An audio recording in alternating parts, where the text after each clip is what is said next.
Slava lui Dumnezeu stă în ascunderea lucrurilor, iar slava împăraților stă în cercetarea lucrurilor. Proverbele 25, versetul 2. Dumnezeu să te binecuvinteze. Înainte să continuăm să vorbim despre atunci când împăratul îți dă inel, unde trebuie să ne reamintim că Dumnezeu a dat prin Domnul Iisus Hristos bisericii și credincios ceva extraordinar de prețios. A fost un transfer extraordinar. Autoritate sau putere cu care a lucrat Domnul Iisus a zis, vouă ucenici vă dau aceeași putere, aceeași autoritate. Da? Pentru a continua să vorbim mai departe despre asta, aș vrea să facem o pauză și să ne uităm, e important să ne uităm la o atitudine care noi o avem ca oameni religioși. Și anume vorbesc de această atitudine sau această tendință de a coborî la standardele noastre ceea ce zice Dumnezeu atunci când nu ne convine sau când este dincolo de mentalitatea noastră. Omul religios are această tendință. Și aș vrea să vedem câteva exemple, da? Pentru că unele învățături nu sunt decât altceva. Coborârea standardului Dumnezeu. Unele învățături au fost create pur și simplu. Pentru că unii oameni pur și simplu n-au crezut că se poate chiar ce a zis Dumnezeu și atunci trebuia găsit o cale de mijloc și de acolo se nasc anumite învățături. Doar prin faptul că nu vrem să acceptăm cuvântul lui Dumnezeu așa cum este. Și trebuie să-i găsim ce numesc anumite scurtături. Sau anumite explicații cum nu este așa, dar este cum spunem noi. E important să vedem, să înțelegem că avem această atitudine. Altfel nu o să înțelegem de ce suntem unde suntem în anumite aspecte ale vieții noastre. Pornește de undeva. La biserica din Apocalips, la una din ele, Domnul Iisus zice așa. Am împotriva ta că ți-ai pierdut dragoste de întâi. Amintește unde ai căzut. Pocăiește-te. Dar mai întâi zice, amintește unde ai căzut. Pentru că uneori se întâmplă că te afli într-o situație care nu este bună, dar nu mai știi cum ai ajuns acolo. Ai uitat cum ai căzut. Amnezie spirituală. Și Domnul Iisus zice, nu, trebuie să-ți amintești de unde ai căzut. Ca să știi ce să îndrepți. Uneori am uitat sau nu știm de unde am căzut și nu știm ce să îndreptăm.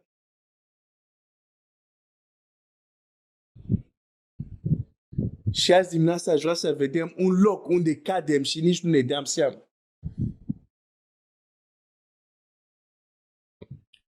Hai să citesc un text care l-am citit data trecută din Ioan 14.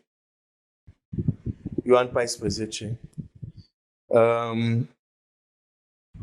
Unde Domnul Iisus zice, Ioan 14, 12, adevărat vă spun că cine crede în mine va face și el lucrările pe care le fac eu, ba încă va face altele și mai mari decât acesta, pentru că eu mă duc la Tatăl și orice veți cere în numele meu, voi face pentru că Tatăl să fie proslăvit în Fiul. De exemplu, acest text am auzit multe explicații, multe interpretări, dar hai să-ți împărtășesc una. Poate ai auzit-o sau poate tu ai auzit altele. De exemplu, dată o interpretare care am auzit a fost că, da, astăzi noi facem mai mult decât ce a făcut Domnul Iisus. Că Domnul Iisus în vremea lui, poate când vorbea la mii, poate chiar la 5.000 de oameni. Dar noi astăzi, cu YouTube, cu Google, cu mass media, putem atinge milioane de oameni. Facem mai mult decât a făcut El. Ah, Seigneur.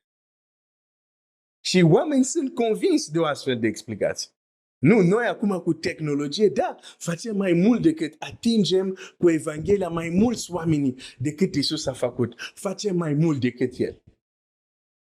Și așa explică ei acest verset. N-are nicio legătură cu tehnologie.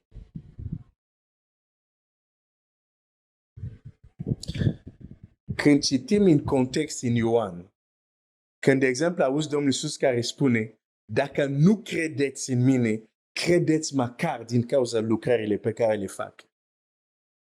Înțelegi când el vorba de lucrările în acest context, vorba de fapte supranaturale.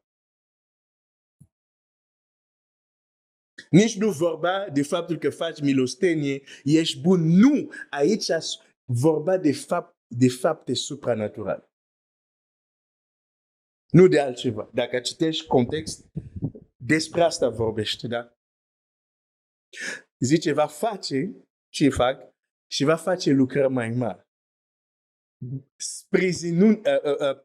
Și care este sprijinul care cel care crede va face ce a făcut el și lucrări mai mari? Bineînțeles, este prezența Duhului Sfânt în viața lui. Că Domnul Iisus zice, și voi veți primi o putere când Duhul Sfânt va veni peste voi și veți fi martori. Și noi știm din Scriptura, cel care da carisme sau daruri la ucenici ca să facă ceea ce a făcut Domnul Iisus, e Duhul Sfânt. Deci a face ce a făcut Iisus sau lucrări mai mari și tu vii și îmi vorbești că noi acum avem tehnologie, putem să atingem mai mulți oameni, n-are nicio legătură cu ce Domnul Iisus zice aici. Dar asta este tendința noastră. Găsim explicații care ne convin. Pentru că acum, dacă eu accept această explicație, zic, ok, așa este. Printr-o campanie de mailing online, pot să ating mai mulți oameni cu Evanghelie. E foarte bine, nu este rău. Dar n-am cum să iau asta și să zic, gata, am împlinit ce zice Domnul Iisus în Ioan 14. Nu, n-are nicio legătură. Acolo lucrările sunt bazate pe puterea Duhului Sfânt, nu pe tehnologia care a avansat. Dar o astfel de interpretare e foarte confortabilă, pentru că ușor scoatem acel aspect unde suntem deficitari. Că a folosit tehnologie, nu suntem deficitari. A demonstrat puterea lui Hristos înviat, suntem deficitari. Atunci e mai ușor să iau interpretarea asta, da, cu tehnologia atinge mai mult suflete, face mai mult decât Isus. Nu la asta se referă în textul ăsta. Deci avem această tendință. Când un lucru este prea înalt, în loc să zicem, Doamne, ajută-ne credințe mele. Știu că ce spui e adevărat, dar ăsta e prea de tot. Nu pot să cred. Ajută-ne credințe mele. Mai bine spunem asta decât să zicem, stai puțin, n-are chiar să fie așa. Hai să mă gândesc cam ce ar putea fi. Și venim cu niște explicații care, de obicei, scuză starea noastră actuală.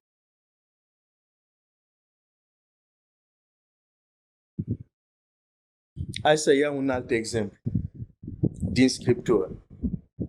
Vreau să-ți arăt că oameni religioși, adică noi, avem tendința de a coborî standardele lui Dumnezeu. Avem tendința. Dumnezeu spune un lucru, ni se pare prea mare, o tarim și spunem altceva. E foarte important să înțelegem asta, pentru că trebuie să ne amintim unde am căzut.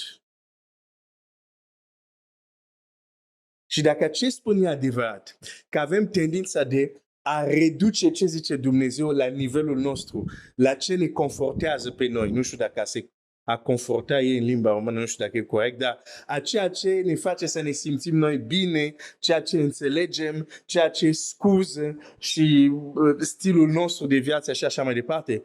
Dacă e adevărat că facem asta, nu crezi că undeva avem probleme tocmai din cauza asta? Și acele probleme nu se vor rezolva până nu ne amintim unde am căzut și ne pocăim?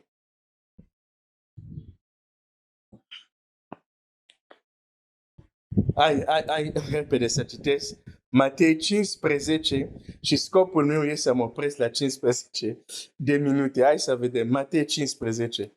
Să vedem. Matei 15. Ok. Atunci, versetul 1, atunci niște farisei și niște cărturari din Ierusalim au venit la Iisus și au zis: pentru ce calcă ucenicii tăi datina bătrânilor, căci nu spală mâinile când mănâncă? Drept răspuns, el a zis: dar voi, de ce calcați porunca lui Dumnezeu în folosul datinei voastre? Căci Dumnezeu a zis: cinstește pe tatăl tău și pe mama ta. Și cine va grăi de rău pe tatăl său și pe mama ta să fie pedepsit negreșit cu moartea. Dar voi ziceți, cine va zice tatălui său sau mamei sale: ori cu ce te-aș putea ajuta la închinat lui Dumnezeu, nu mai este ținut să cintească pe tatăl său sau pe mama sa. Și ați desfințat astfel cuvântul lui Dumnezeu în folosul datinei voastre. Fața nieșilor bine a prorocit Isaia despre voi când a zis: noul acesta se apropie de mine cu gura și mă cinstește cu buzele, dar inima lui este departe de mine. Degeaba mă cinstesc ei învățând ca învățător niște porunci omenești.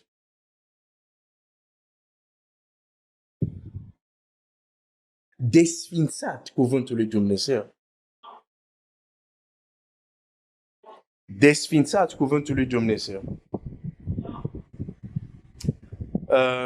Pentru datina voastră, în folosul datinei voastre. Dumnezeu a zis, dar voi ziceți, cu alte cuvinte, Dumnezeu spune anumite lucruri, dar voi veniți și spuneți alte lucruri care, cum ar veni, vin și anulează sau desfințează ce Dumnezeu a zis. Aici e vorba de datina, dar e exact aceeași atitudine. Această tendință de a reduce, de a schimba, de a veni cu învățături sau idei la ceea ce ne este mai confortabil. În cazul ăsta, de exemplu, Scriptura zice: cinstește pe tatăl tău și pe mama ta. Și în contextul înțelegem, a cinsti nu este doar să spui tata te cinstesc, este ca copiii să pot sprijini material, financiar pe părinții lor când, să zic, au nevoie. Și Dumnezeu a zis asta. Însă farisei au venit cu altceva, cu o învățătură biblică. De ce zic că este o învățătură biblică? Pentru că, între ghilimele, bineînțeles, pentru că învățătura cu care vin ei e tot religioasă. Și ei vin și spun: stai așa, tinere, stai așa, nu e chiar așa. Uite, dacă, de exemplu, tatăl tău vine și are nevoie de suportul tău financiar, chiar dacă ai bani, nu trebuie neapărat să-i dai. Pentru că dacă tu doar spui: știi, tata, aș fi vrut să te ajut, dar banii respectiv cu care vreau să te ajut, i-am închinat lui Dumnezeu. Atunci ești dezlegat. Atunci ești curat. Poți să lași să pleci cu foame, cu nevoie. E foarte bine.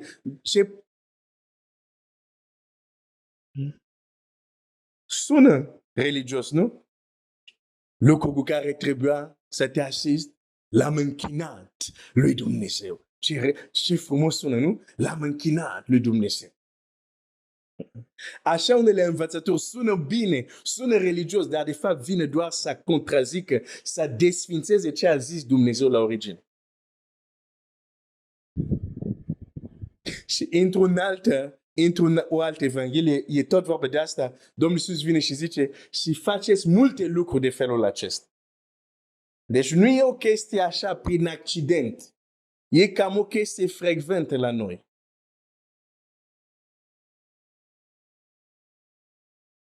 Auzim ce zice Dumnezeu și venim cu versiunea noastră, care e ceva mai confortabil. Pe normal că învățătura asta era mai confortabilă. Că dacă, de exemplu, nu voiai să susții, aveai conștiință spalată. Tata, vrem să te ajut. Ești bolnav, ai nevoie de medicamente. Uite, ce cu care, exact suma asta de medicamente, știi? Am închinat lui Dumnezeu. Tu nu poți să te duci acasă fără niciun leu din partea mea. Și sunt îndreptățit, sunt un om de credință. Și facem multe lucruri de genul acesta. Am zis 15 minute, mă opresc aici, dar n-am terminat. Mâine continuăm. Tată Ceresc, facem multe lucruri de felul acesta. Și fără să ne dăm seama, cadem când desfințăm cuvântul Tău. Și luăm învățături care ne sunt dulci și ne confortează și nu ne contrazic sau nu ne șochează. Dar mă rog, Tată, ajută-ne să iubim adevărul care face slobos. În numele lui Iisus. Amin.